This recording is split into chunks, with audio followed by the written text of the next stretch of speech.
What is up everyone? Welcome back to the channel. In this video, I'm going to be covering the new storage limits that Amazon announced yesterday. So there's a lot of good news and bad news. The good news is for new sellers and the bad news is for sellers that have been on Amazon for a while. There's a lot going on. It just came out and there's a lot of news going around this. So I'm going to cover everything in this video. But before we get into it, if you could just smash that like button for the YouTube algorithm, drop a comment down below and subscribe to the channel for a chance to win my Amazon FBA course or a $100 prize. I pick a random winner from the comment section at the end of every month, and I announce it in my videos.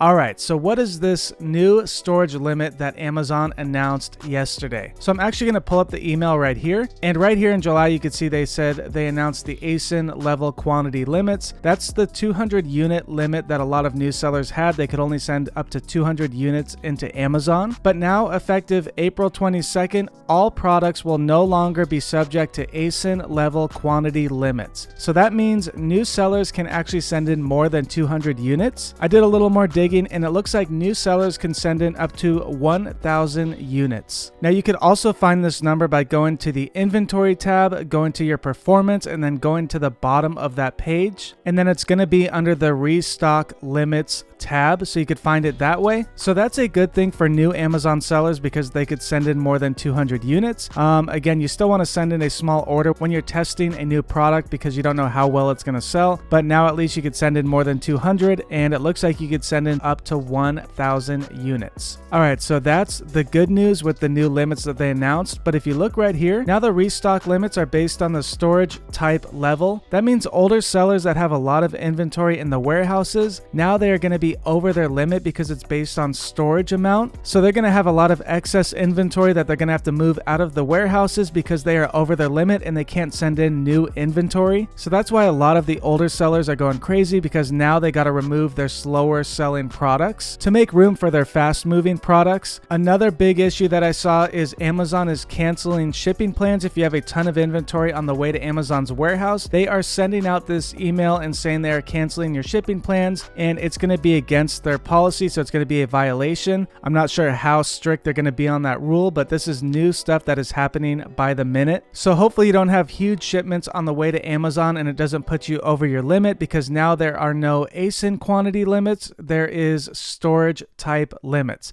I know it's all kind of confusing. I was confused while I was reading all of this new information.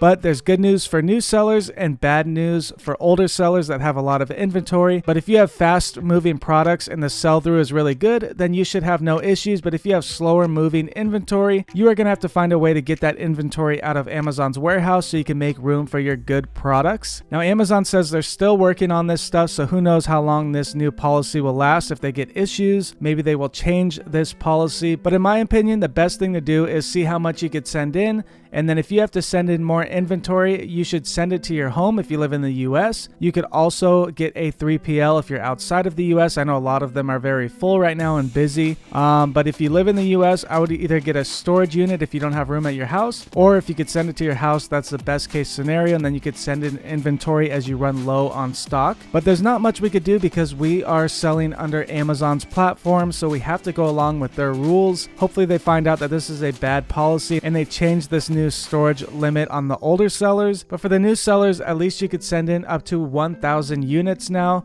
So I guess there is a little good news mixed with a lot of bad news for the older sellers. But that is it for this video. If you want to join my Amazon FBA Facebook community, check the link down below. All of my links are in the description. All right, I will see you in the next video. Goodbye.